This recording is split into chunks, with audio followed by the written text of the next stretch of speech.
Here, I hope you are able to hear me. Can you please mute confirm?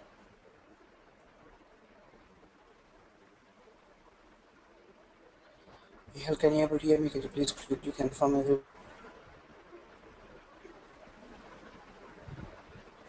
Thank you for confirming. Hey, thanks for confirming everybody. Thank you. Yeah, so just a minute. I'll just try to rectify.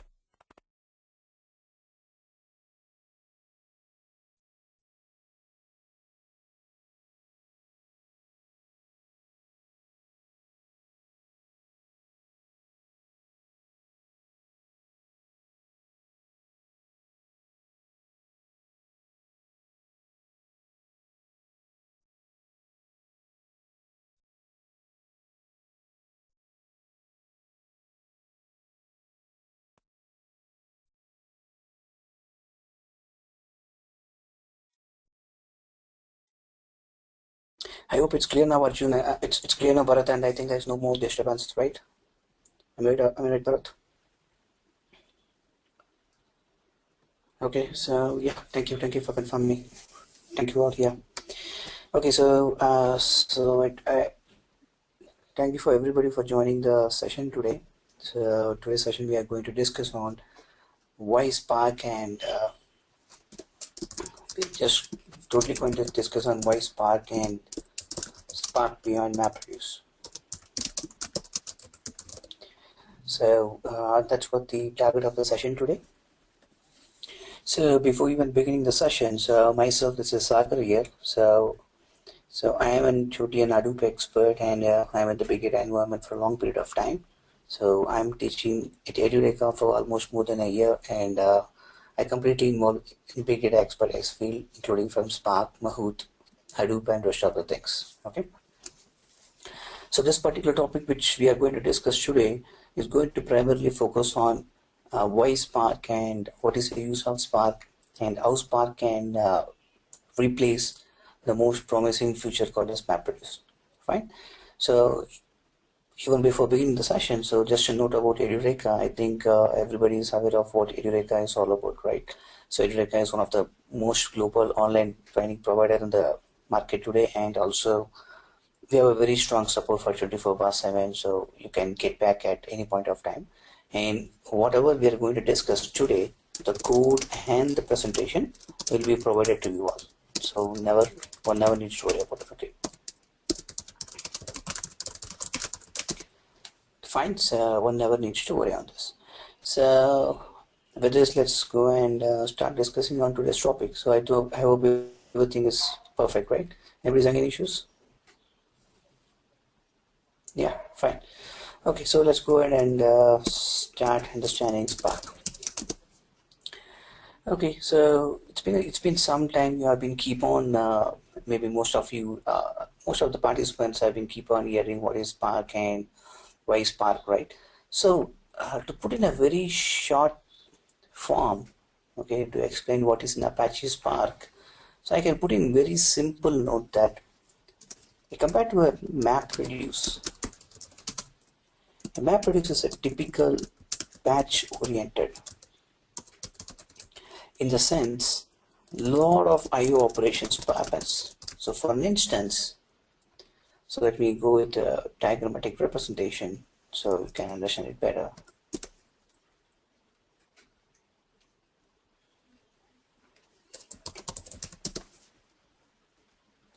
So just trying up to open up an online diagram tool so you can get a better understanding of what Spark is trying to replace in the market of what MapReduce is doing actually.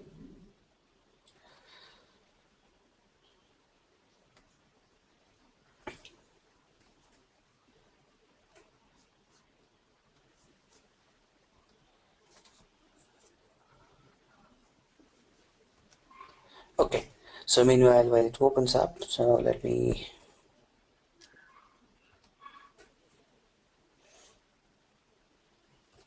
okay. So one of my most favorite tools, and I hope already some of you might have been attended my class or maybe new. Okay, so to put forward in a very simple note is why Spark is so much good to use, right? A typical MapReduce operation. So when I say MapReduce operation, so if I have a task, if this task is splitted into multiple smaller chunk of works, right? Let's say multiple. So typically we'll call these guys as mappers. Okay, so we'll call these guys as mappers. In a very typical environment, these guys are called as mappers. So whenever they run in parallel, right? So the problem in a typical MapReduce is it's good, it's very nice. It makes a given task to run in parallel. So for instance, a single task here, a very single task has been made run into parallel into 3 tasks, right? Means 3 mappers. But the problem what a MapReduce operation is having is whenever we have to collect the output or whenever we need to communicate between them, so whatever it is, okay, the biggest problem is each and every time they are going to write to the disk and read to the disk. All the operations are going to end up writing and reading to the disk.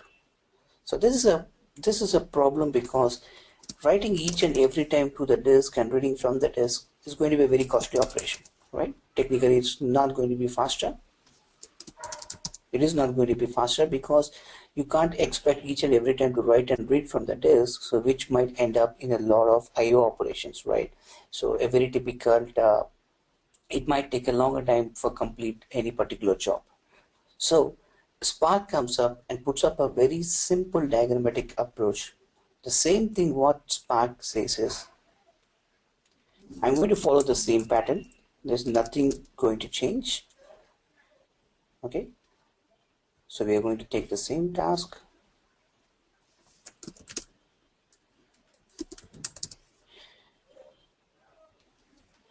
And nothing is going to change. Everything is going to run in parallel. It's going to follow the same way how the MapReduce does. So this is going to run in parallel. This is going to run in parallel. So everything is going to run in parallel again.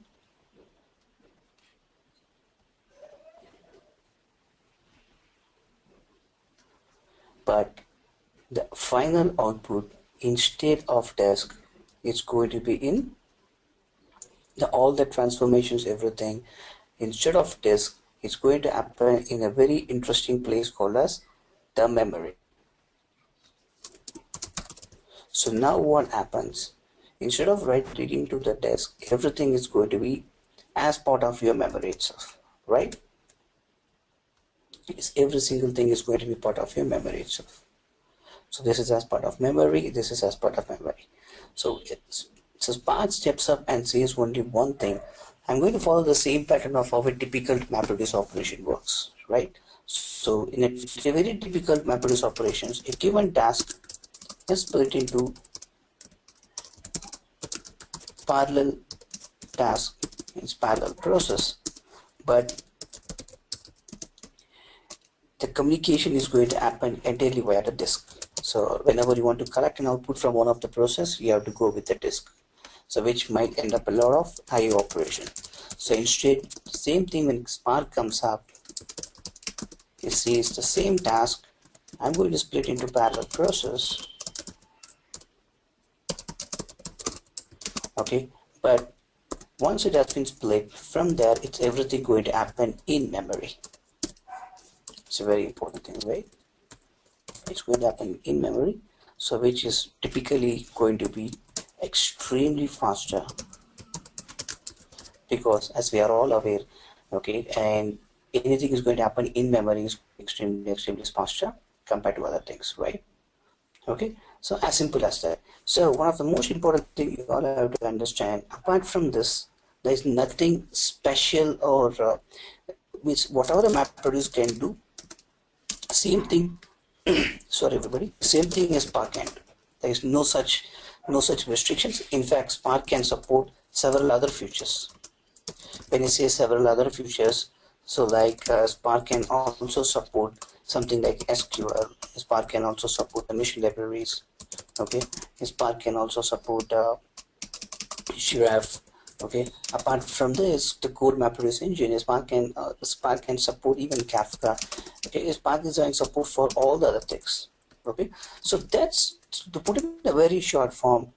I can define Spark in a very simple way that Spark does the same process of a parallel processing system. The only difference is it's going to perform everything in memory. As simple as that, right? So here the questions, one can immediately ask a question like if it's going in memory, whether it's going to be costly operation, right? Because the amount of working in memory will be more costlier compared to disk. Technically it is not. Technically Spark can even perform better compared to your MapReduce. Okay, so I mean the more we'll cover once you join the course, you will understand how Spark handles the memory in a better way. Because the one more important advantage of going into memory is cache.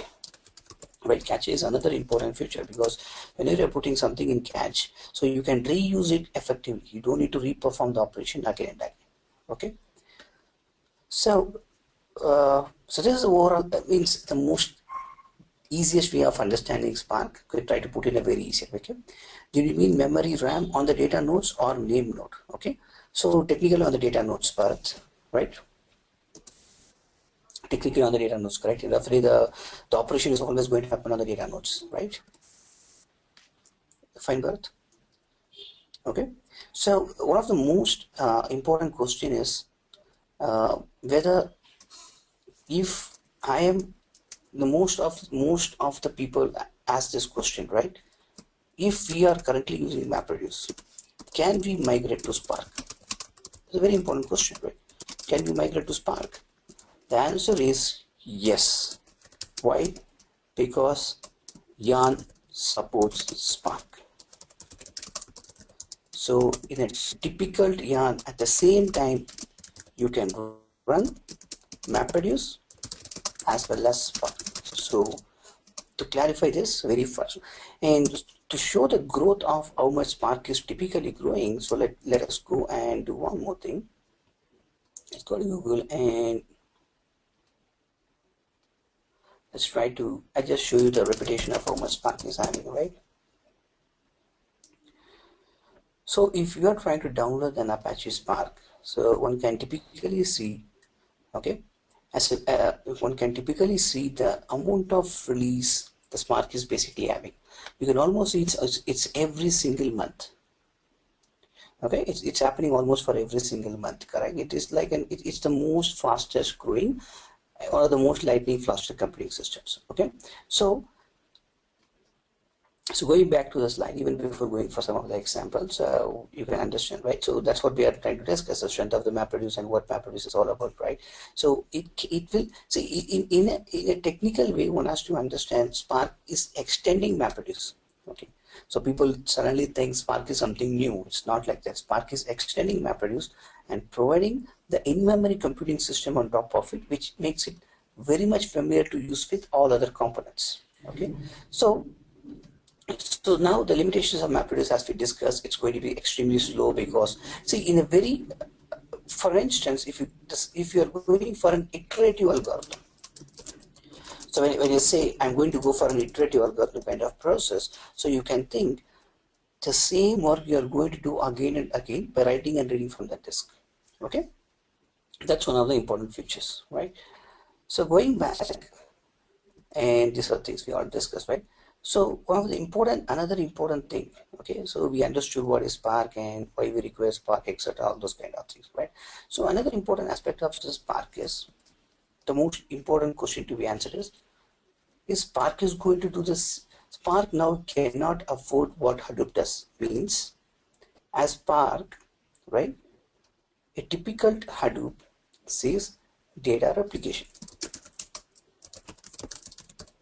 right? Data replication in the sense you can have 3 times or 4 times. It's up to your configuration to make it as 3 or n times, to make as per your configuration. as per the config, so that the data is safe. So Spark technically comes up with a very interesting concept called as RDD. Okay, resilient distributed data set. How it works, why it is extremely smarter compared to Hadoop, right? How this fault tolerance is achieved here. Okay, to keep everything in RAM we need huge RAM. No, Satish, it's absolutely wrong, totally wrong. As I said, the concept of Spark is totally different. So on a broader architecture, if you look back into this, yes, you need a good RAM, but there's a concept called as it's Spark where it can also use the disk effectively. Okay, so as I said, when you join the course, you'll get a better answer for that. Fine, Satish, but technically it's not. Okay, and end of the day, we also want to understand one more, Satish, to answer your question. Jobs are always run by cluster, right? You can have any number of systems you want. So we also have to understand that. So why Spark is very much effectively fault tolerant, right? So in order to answer this particular question, why it is so much fault tolerant. So this guy is working on a concept called as an RDD, right? So resilient distributed data set. So, how it works is, typically when you see what happens in the case of a Spark, we have something called as a driver. Means you can take as a name node and data node. In the same way I'm representing, you have a driver and you have a worker, right?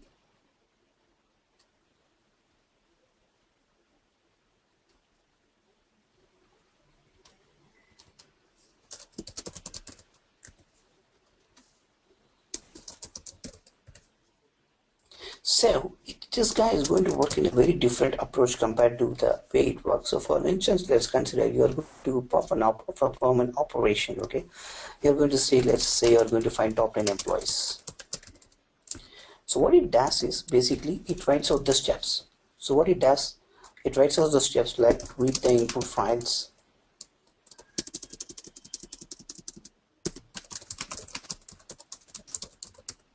load the input files. The second is once load the input files, okay, find the best employees, or find the employees in each group, right? Next, after finding the employees in each group, maybe each division of the organization you people work on, right? Then find who's having higher grade in them. Okay, likewise you can have any number of operations, right? Means finally you will conclude by telling these are the top 10 employees. So so a very typical operation where you can do it, right? Now what Spark is trying to tell us that it's going to work in a different approach. It's going to put this in a concept called as DAG. Okay, we'll see as directed assembly graph. So what it does, each and every step whatever you are doing, right, everything will be considered as a data set. So 1, 2, 3, how many steps you have, that many data sets is created. Fine. So basically what happens when this has been passed to each and every worker, so what Spark is trying to say that, okay, so technically if you see what Spark is typically trying to say is that if worker 1 is working on dataset 1, dataset 2, dataset 3, let's consider on working on the dataset 3, if something happened to the data and it got crashed, right? So instead of restarting the operation from the scratch, you can always go to a particular step and start your operation from that particular step. Okay, this is one of the important thing how it is handling the fault tolerant. So it never depends on, at any point of time you can go back and start the work from any chart you want. There is no need to depend on any particular data set. Okay, in the case of Hadoop, what happens, you need to redo the operation from the scratch. Okay, typically you have to redo the operation from the scratch whenever something goes wrong. You need to resubmit the job. So in the case of the Spark, what they are trying to say is that there is no need to resubmit any job. So all you have to technically do is that at any point of time, if any, for example, if you have a 20-step process, if your 18th step is crashed, you can always start your work from the 17th step. Okay, and so you can always go back and start from where you want. So that's why it is called as a resilient distributed set. So it's a very safer data set to use in Spark. Okay, so that's why Spark is highly fault tolerant compared to even Hadoop. So where it can know how to recover from itself at any crash happens. It knows itself how to recover at any point of time. Okay, so that's one of the major important things of working with that. That means every data set is stored in RAM. So Manoj, so when I say every data set is stored in RAM, as I keep repeating, only for that particular job. Once a job overs, it's going to write to the disk, right? It's not going to remember for a long period of time. Correct, Manoj? Getting it right? Yeah. So it's not going to remember completely, right? Once it's done, it's just going to write it off. At the same time, it's going to split the job into multiple parallel clusters. Right, so at any point of time, a cluster will remember only small amount of data. You can always have to think in a very broader picture, right? Okay, so as simple as that. What is a Spark cluster manager put? It depends on how you configure the niche. Okay, maybe I can show you up. I'm going to start the Spark cluster manager and I'll show you. So maybe technically I can show you a small example in Spark now, even before proceeding further. So let me go back and start the Spark shell and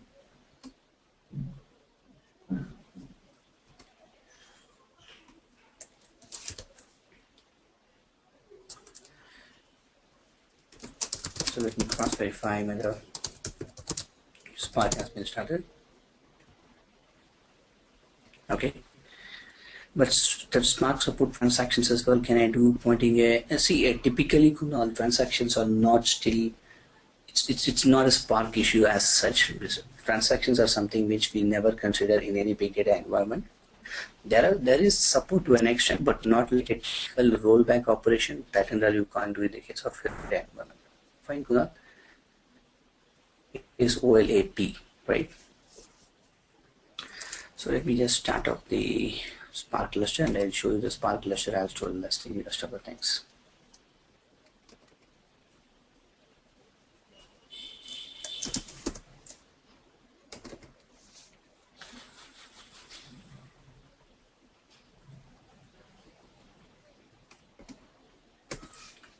Okay, so let me just shorten Hadoop.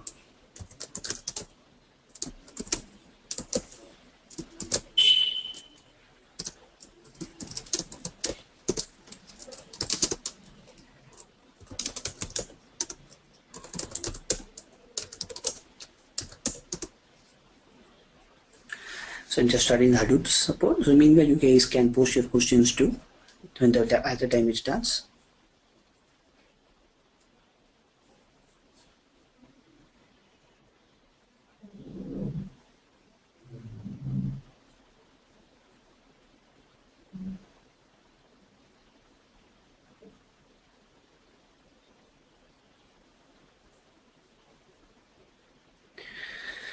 What is the configuration for open to VM? It's just a local cluster. It's a normal 4 gig RAM, but minimum you require 4 gig RAM. Okay.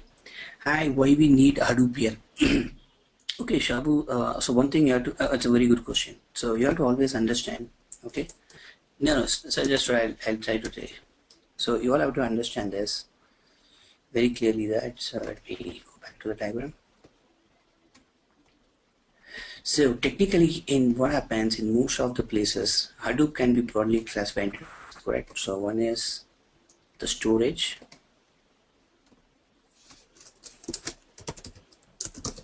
and one is the analysis, right? Any typical Hadoop can be split into two things. One is the storage, one is the analysis. Okay, this is what basically in Hadoop ecosystem looks like, correct? So this is where your HDFS comes up in the picture, and this is where your MapReduce comes up in the picture. Okay, so a typical Hadoop ecosystem is something like this, where you will have the MapReduce doing all the analysis, HDFS. Now, initially Spark is going to be coming here. Okay, you can use Spark here.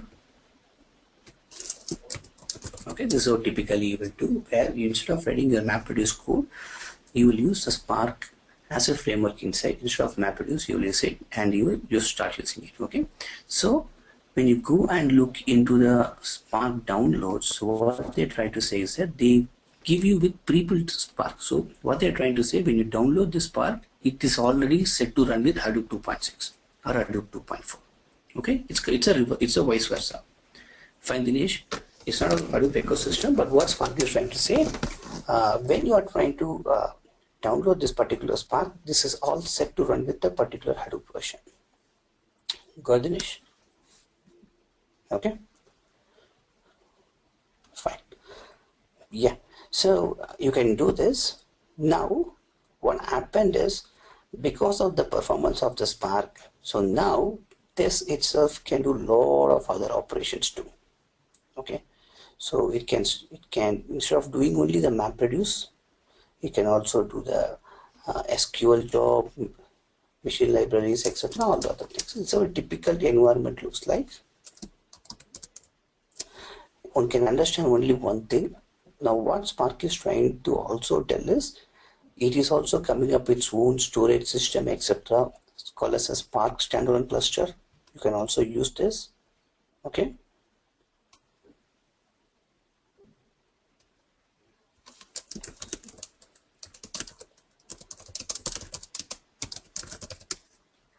It can typically do what this guy is doing.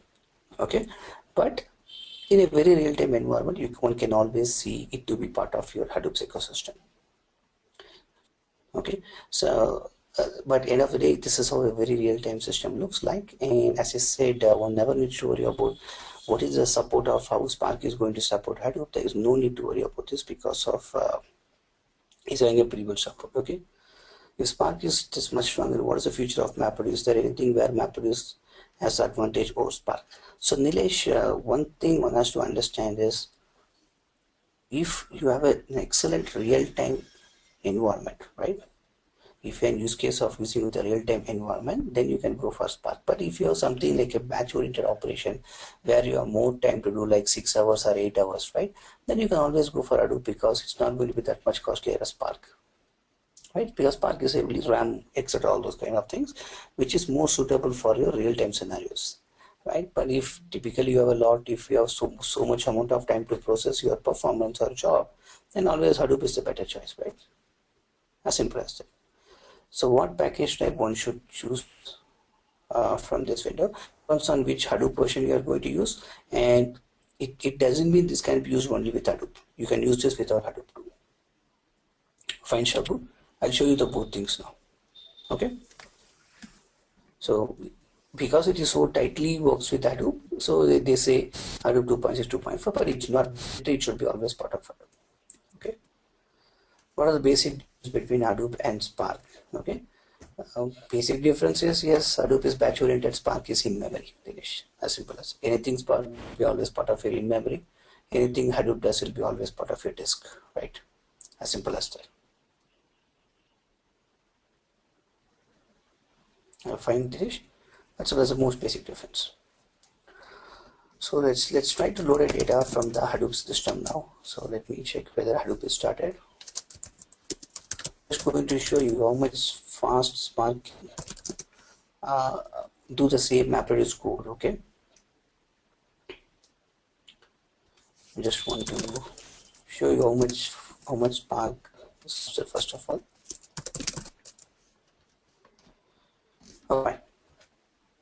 So now let me go to the location where I have Spark.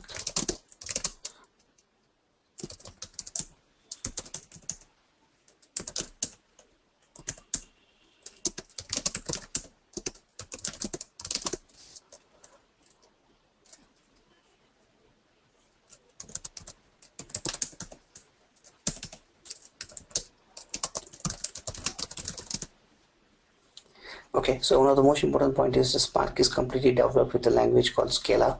Okay, so which we will go in depth when you join the course. So Scala is a function-oriented language.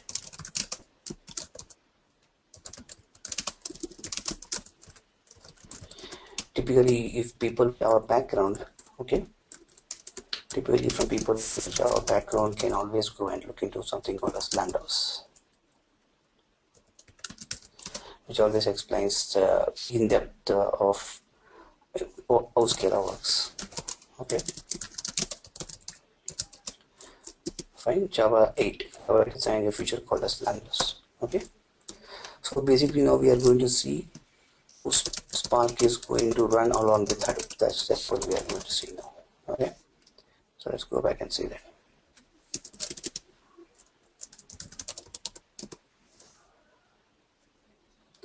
I'll come there, Satish. Maybe after this example, I'll come there and do something. So as I said, always Spark runs on a Scala shell company. So Scala is like a REPL kind of concept, means you can go back and say 1 plus 1, it will gives back the output immediately. Okay, so that's what Scala is all about. It never, you don't want to do a compilation and etc. all those kind of things. It produces an output upfront. So let's do one thing now. Let me do a simple Spark operation. So let me load this particular file. Okay, let me count the lines whichever in A. Okay, so that's what I'm going to do. So first of all, I'm going to load this particular file and let's filter, and I'm going to do some code here. So let's do that. Okay, so let me say l of file equal to sc dot. Okay, just a second, I'll see the name of the file. Okay, so maybe first of all, let's declare the file.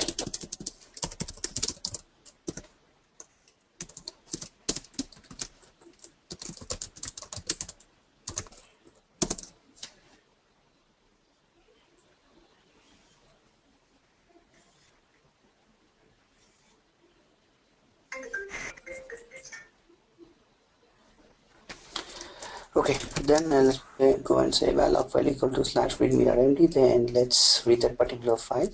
So next what I'm going to do is that load that particular file into the Spark context. Okay, I'm going to say var of log data equal to sc.text file of. So what I typically did is now I converted that particular data into an right? It's into a resilient distributed data set where Spark can understand, right? They keep telling Spark can understand only your RDD, which is called as resilient distributed data set. So now I'm going to filter, count the lines which is containing A. Okay, what I'm going to basically do is that val of number lines having A equal to log data dot filter. Okay, a typical Scala code this is, so it takes some time for to understand this. So once you join, you will understand this in a better approach. It's a very typical Scala code where a complete functional oriented programming, one cannot see any object oriented to app.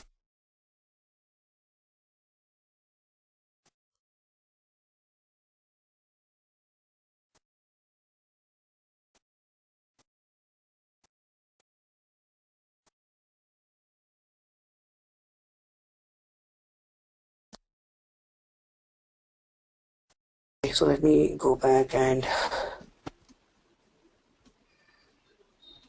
hit this now. We can go and create such functions as we deem fit. Sorry, we cannot understand the question. So let me execute this first. See, this is the beauty of the Spark, right? I just loaded I loaded a file from HDFS, and just loaded the file, trying to count the lines which is having A. All happened in a matter of 1.576 seconds. It says the total number of lines is 60, right? I'm pretty sure that the same thing with MapReduce will take more and more time. You have to load the file, you have to compile the file, you have to make the jar, you have to load the batch data, and all the etc. everything you have to do in the case of your MapReduce operation, right? But in the case of your Hadoop, it's in the case of Spark, it's extremely faster, right? It's all over in just a matter of time.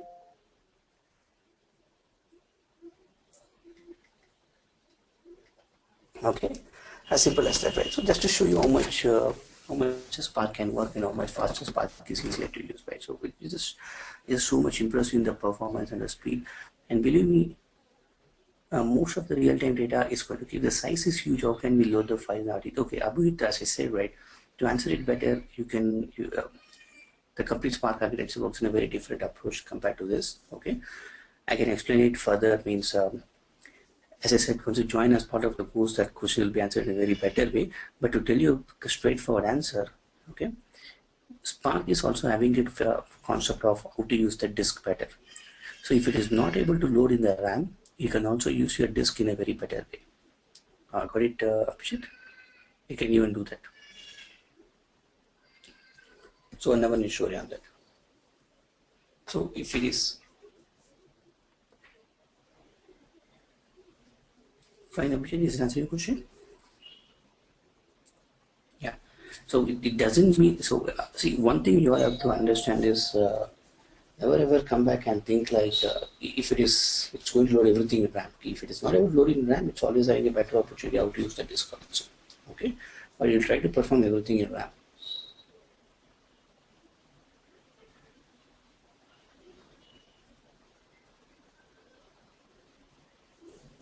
Okay, so like this, there are a lot of other functionality features available in Spark. This is some of the little things that you can do with Spark. Okay, so like you can also look into like probably you can overcome all other ML limitations with Spark. Okay, to these days you can, as I said, right, iterative task is one of the most critical features of, see, when you want to do an iterative algorithm, right, in MapReduce it's typically going to take a very long time. So in Spark it's going to perform very much faster. So this is a very important thing. So you can look into the Spark there. Okay, so this is a very important thing one can always look into, where Spark can support, currently can support the Spark SQL, okay, streaming, okay, and machine libraries, graphs, a lot of other things also. Probably now it's having a lot of other options too compared to it. Okay.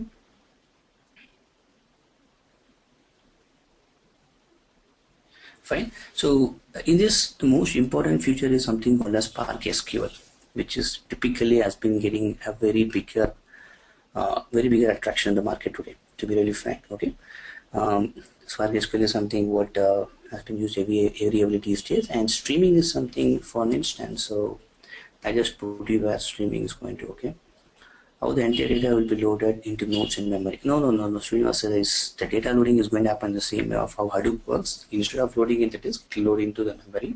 Okay, if the data is not able to load in the memory, it's always having the concept of spillover, where you can use the disk in a better way. Fine, Srinivas, it's not mandatory. If it's able to load in memory, it will load in that much. Okay.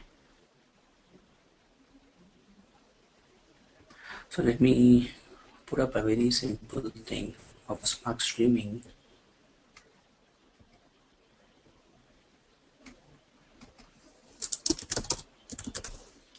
So let's say I have a data from tutor, okay, which is keep on coming in.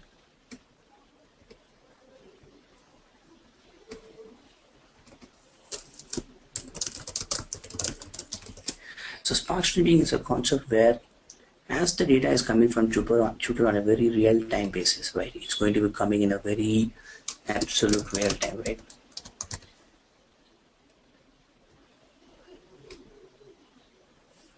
When it's a real time, it's going to be like you can also consider for 1 second there will be like millions of messages, right? You can say thousands and thousands of messages.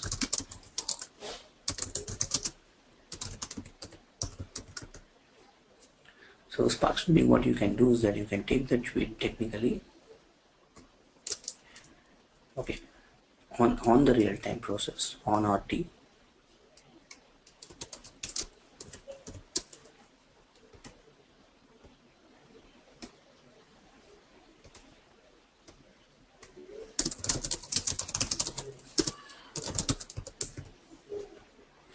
It can read the tweets, it can process the tweets. For instance, it can go back and say how many number of tweets has been arrived, okay, or you want to filter the tweets.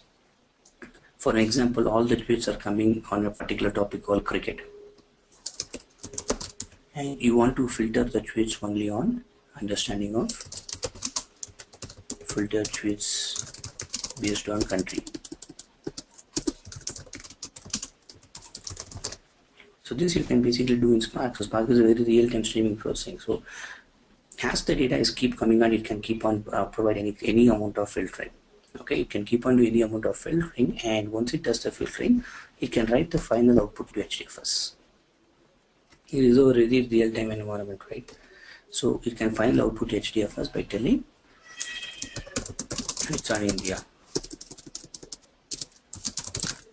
Then you can go back and say it's on Australia, like that it can keep on separate and it can do it on. Okay, this is one of the way of our understanding what is the real-time processing means, right? So like this, there are a lot of other things also one can do. So that should tell you on what Spark streaming, right? As the data keeps coming in, it can keep on do some amount of processing and it can write it. So this is one of the important feature of Spark. Okay. Okay, Spark SQL is something well, and so actually it is like Hive. It works on top of the Hive context only. So Spark SQL is something which has been getting very much famous because it's having something called as an SQL context. So what Spark is trying to say is that you can load the complete file into a flattened table kind of structure and you can start using the SQL query. So that's what Spark SQL comes from. Okay, yeah, got it, well, which is going to be typically like an Hive, and it's going to be extremely faster than Hive. You can put it that way.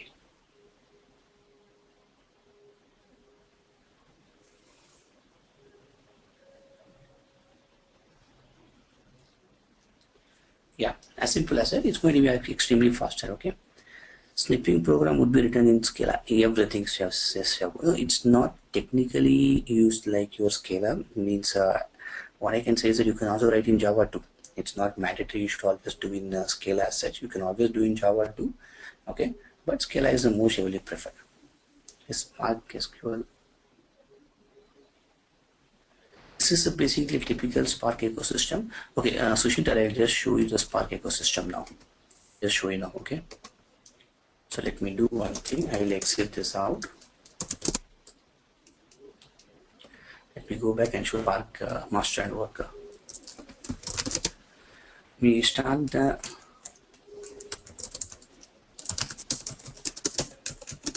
just say.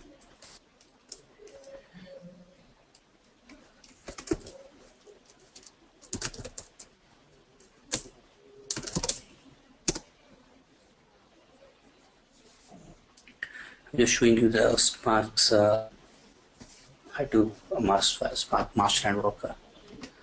So when you go back, it takes some time to start. Let's start this.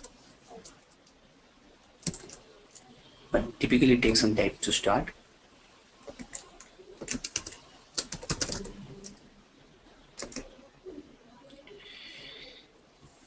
Okay, so this is a typical master and worker, like the same way how your Hadoop's having the resource, right? The same way Spark is having its own master and worker.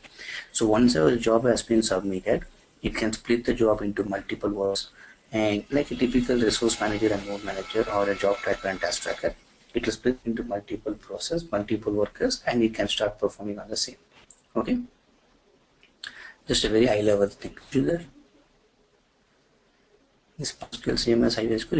It is like ISQL, but it's going to be more user friendly because it's having its own way of a Scala kind of definition, Dinesh. Okay.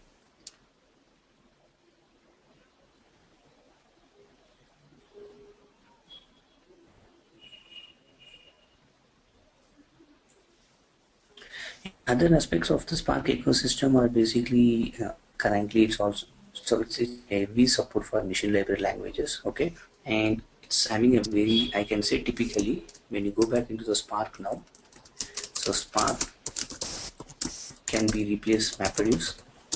Okay, Spark can use with R.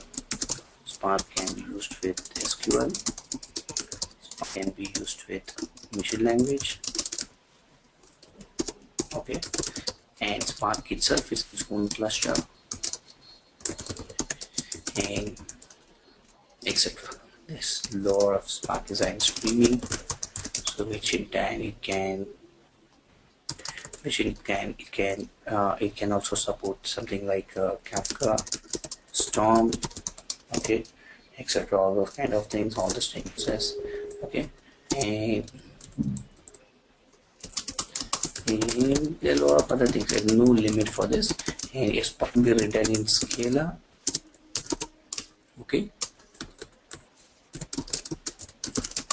Java as well as Python.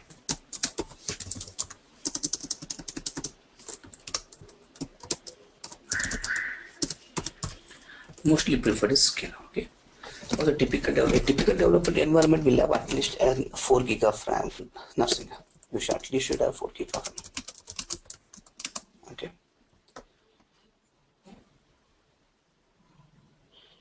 Okay, I think Sushin, that you have got an idea of the Spark cluster now, right? Spark ecosystem to a good extent, I think, right?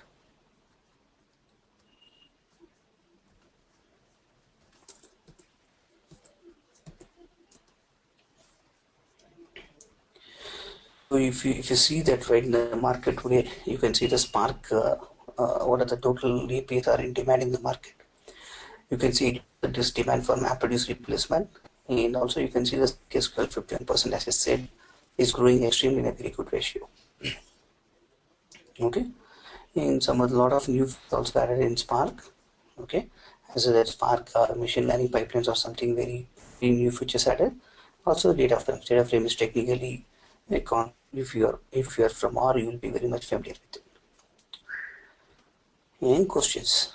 Any questions, anybody?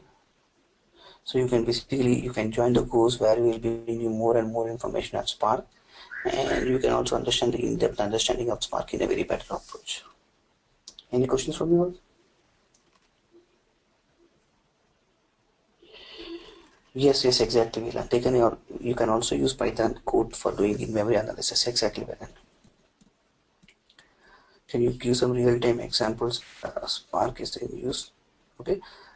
You can see most of the places where Scala uses Spark is used at this. Okay, like the banks and all your real-time streaming analysis, like credit analysis, sentimental analysis, everything is the part of your Spark real-time use cases. 80% of the real-time use cases are done in Spark. Any performance challenges faced? Yes, Narsinga. One challenge is Spark is actually coming up with a lot of newer versions. Okay, so little bit tougher to adapt, but once you adapted it, it's a best solution you can use for a project. Okay, is a specific course for you guys only for Spark? Yes, one page only for Spark. We have a course. Will Spark replace Hadoop? It can replace the MapReduce, but HDFS is very tough to replace. Dinesh. Yeah, exactly, Nilesh. Exactly. Yeah, so regarding the course price, everything, I request you all to check with your support team. Okay, let's give a better picture. Which company are using Spark? Almost all the organizations are using Spark these days, Dinesh. The Spark cover course HDFS. Yes, Ranjit, to an extent, we'll also provide an important information of what you should know about HDFS before joining the course. We'll make sure that guidance is provided.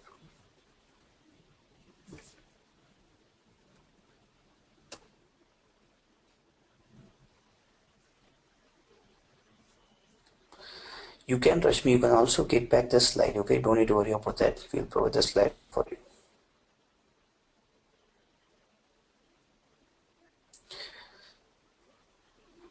I won't add that Abhijit because most of the organizations are preferring to work in Spark these days. I prefer Spark, Ranjit. Go for Spark course. Yeah, Spark itself is having its own SQL where it can work with a lot of databases, Pallavi. That's why Spark SQL is there, right? Data frames are something where you can always, it's a new concept like which is coming in R. You can always hold different types of data like array, list, map, everything into one data. Those are called data frames. Fine, Satish.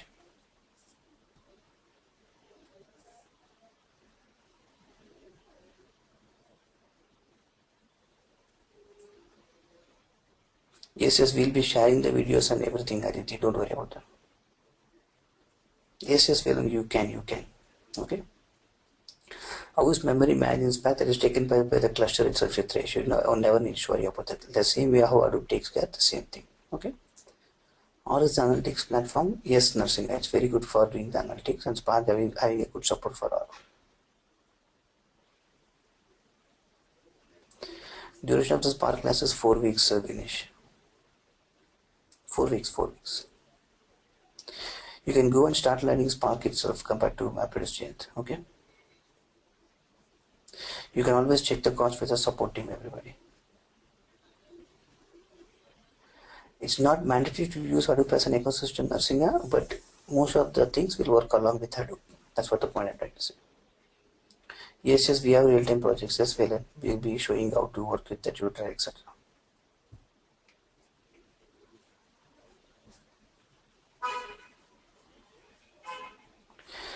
You want to replace MapReduce with Spark because of the performance, Chitresh. The performance is taking a hit these days because of the data is increasing exponentially larger, right? So you have to get a very good performance, you have to replace MapReduce with Spark.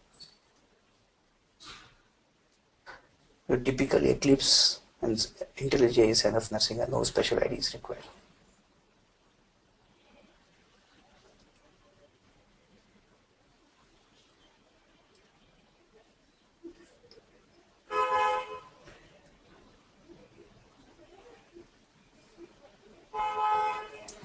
Can we use Spark on Windows? Not. No, you don't have that much support, Karo. For most of the updated environments, you can be always have.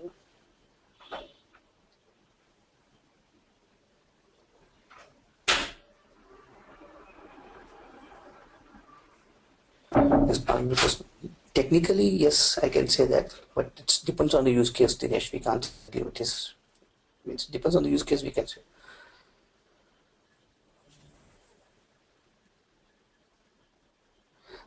As I said, these days Spark is not only with MapReduce. Okay, Spark is used for Spark SQL, Spark Jira, Spark Streaming, etc. All those kind of things. So you cannot look only at MapReduce level. HDFS is not a mandatory, Gaurav. It is not a mandatory. Okay. You can always. No, never worry about the cleaning up of the data well, and that is taken with administration. Right? Hadoop administration can take care of it. How Spark support distributed are it has a very good external support for learning Spark program is required. It's required, but the course covers a very good depth and detail of actually. So we'll be basically providing most of the questions regarding the course. You can always get back to the sales team. Everybody they'll have a better answer. Okay, don't need to worry about it. Fine, Asikman. Yeah, so regarding the course, I request all you to contact the support team. Okay, they'll get back to you in a very good answer. Typically 3 hours per class, Dinesh. Databricks is an organization who provide most of the APIs for Spark. Shitesh.